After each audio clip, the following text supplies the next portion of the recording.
ഇന്ന് പള്ളിയിൽ പോയപ്പം കേട്ട ഒരു മെസ്സേജാണ് കേട്ടോ ഞാൻ ഷെയർ ചെയ്യാൻ ആഗ്രഹിക്കുന്നത്. Matthew chapter 5 versus 13-16. You are the salt of the earth and you are the light of the world. ഈ മെസ്സേജ് ഞാൻ പലതവണ കേട്ടിട്ടുണ്ടെങ്കിലും ഇന്നാണ് എനിക്കത് ഫുള്ളി റിസീവ് ചെയ്യാൻ പറ്റിയത്. നമ്മൾ ഭക്ഷണം ഉണ്ടാക്കുമ്പം പല ഇൻഗ്രീഡിയൻസും സ്പൈസസും ഒക്കെ ആഡ് ചെയ്തുണ്ടാക്കുമ്പം അതിൽ ഉപ്പ് ആഡ് ചെയ്തില്ല എന്നുണ്ടെങ്കിൽ none of the flavours are going to come out side.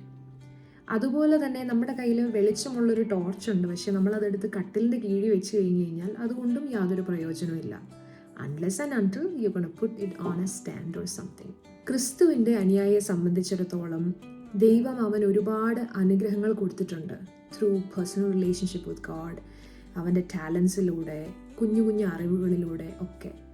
പക്ഷെ അതെല്ലാം അവനിൽ തന്നെ അടക്കി വെച്ച് കഴിഞ്ഞ് കഴിഞ്ഞാൽ അതുകൊണ്ട് യാതൊരു പ്രയോജനവും ഇല്ലാതായി പോകും.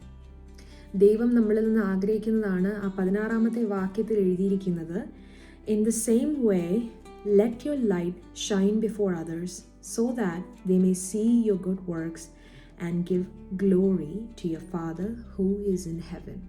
ദൈവം നമ്മളെ അവൻ്റെ പ്രയോജനമുള്ള പാത്രങ്ങളായി തിരഞ്ഞെടുക്കുമ്പോൾ, അവൻ്റെ ആ പ്രസൻസ് നമ്മൾ ക്യാരി ചെയ്യുമ്പോൾ, അവൻ ആഗ്രഹിക്കുന്നത് നമുക്ക് തന്നിട്ടുള്ള അനുഗ്രഹങ്ങളൊക്കെ നമ്മൾ ഷോക്കേസ് ചെയ്യാനാണ്. ഷോ ഓഫ് ചെയ്യാനല്ല, ഷോക്കേസ് ചെയ്യാനാണ്. അതുകൊണ്ട് നമ്മുടെ ആ എക്സ്പീരിയൻസുകളും നമ്മുടെ ആ ടാലൻസും ഒക്കെ ലജ്ജ കൂടാതെ കോൺഫിഡൻ്റ് ആയിട്ട് ദൈവനാമം മഹത്വീകരിക്കപ്പെടുവാനായി മറ്റുള്ളവരിലേക്ക് എത്തിക്കുക എന്നുള്ളതാണ് നമ്മുടെ കടമ.